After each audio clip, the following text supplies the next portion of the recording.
Katanya akan dikasih afirmasi. Oke, bagus. Untuk memperbaiki dosa, afirmasi bagus. Tetapi Pak, tolong juga karena mereka ini kan tes kemarin, itu syarat undang-undang mereka sudah lewati, tes. Syarat undang-undang itu.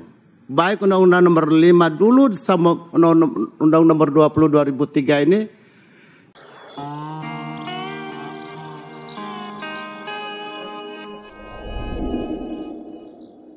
DP dan KSN. Pertama, saya ingin menyampaikan terima kasih dan penghargaan atas kinerja.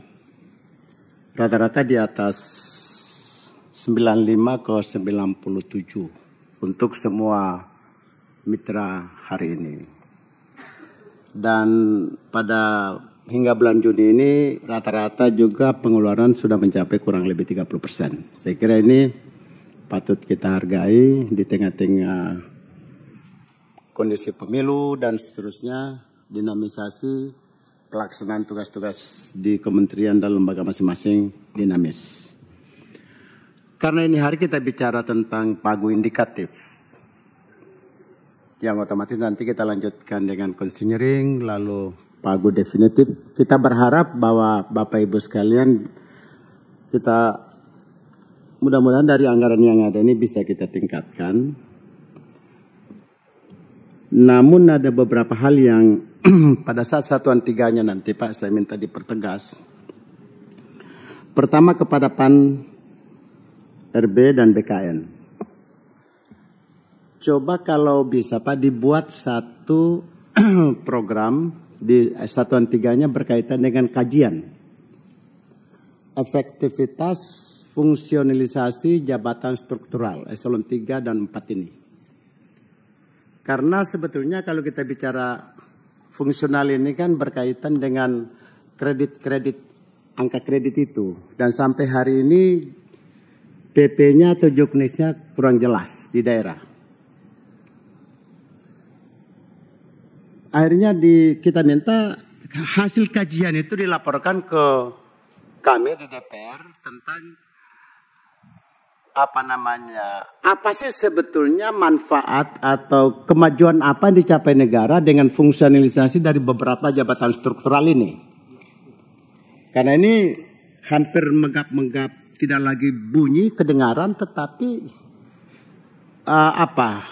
apakah ini justru efisien, tapi justru kembali ke aku masih seperti yang dulu. Yang dulu ada struktur, ada bosnya lalu turun, tapi sekarang fungsionalisasinya terpisah-pisah, diikat-ikat saja. Ini penting sekali sebab kalau tidak nanti kinerja justru tidak maksimal, justru saling berharap. Saling mengharapkan pada tugas-tugas yang sebetulnya tidak punya atasan langsung yang bisa mengkondite. Karena kalau kita bicara fungsional kan kita bicara tentang bukan struktur dia. Dia lebih pada ikatan-ikatan saja. Dan lemah ikatannya. Begitu lemah ikatannya, kinerja tidak bisa terukur. Satu. Yang kedua Pak, sebetulnya ada satu, terutama di Kementerian PAN-RB dan BKN ini juga, coba dicocokkan kembali nomenklatur jabatan, klasifikasi jabatan, terutama fungsional di Kementerian Kesehatan dan Kementerian PAN-RB atau BKN ini. Saya dengar dari kata kawan-kawan kesehatan banyak sekali benturan-benturan di sana.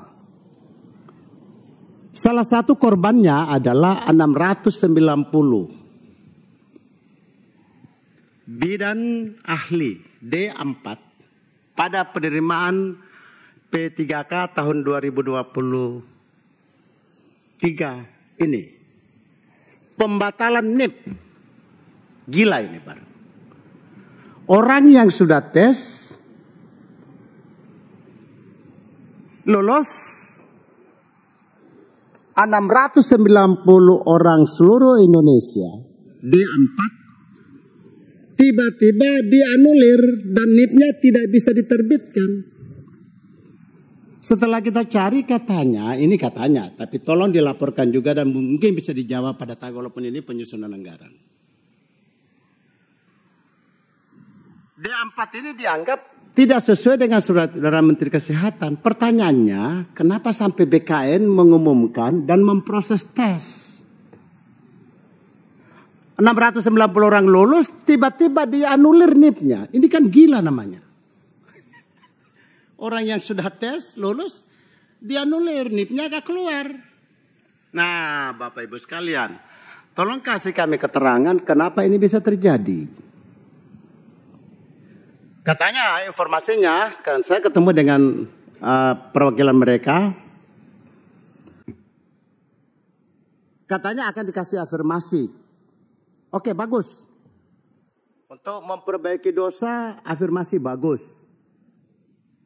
Tetapi Pak, tolong juga karena mereka ini kan tes kemarin, itu syarat undang-undang mereka sudah lewati, tes. Syarat undang-undang itu. Baik Undang-Undang nomor 5 dulu sama Undang-Undang nomor 20 2003 ini syaratnya tes. Kalau dikasih afirmasi, apakah mereka ini dites lagi? Berapa kali tes? Harusnya kan tidak perlu lagi dites mereka ini. Tinggal persyaratan aja. Kenapa Pak? Bu, tes itu persyaratannya harus melengkapi surat-surat yang nilainya jutaan juga. Mereka ini kan pencari kerja.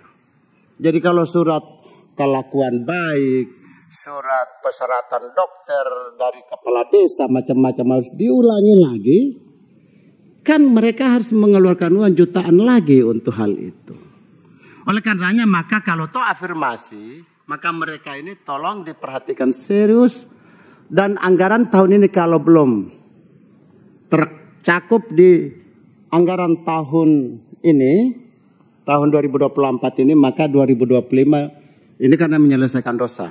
Karena ini juga kan kewenangan APBD sebetulnya.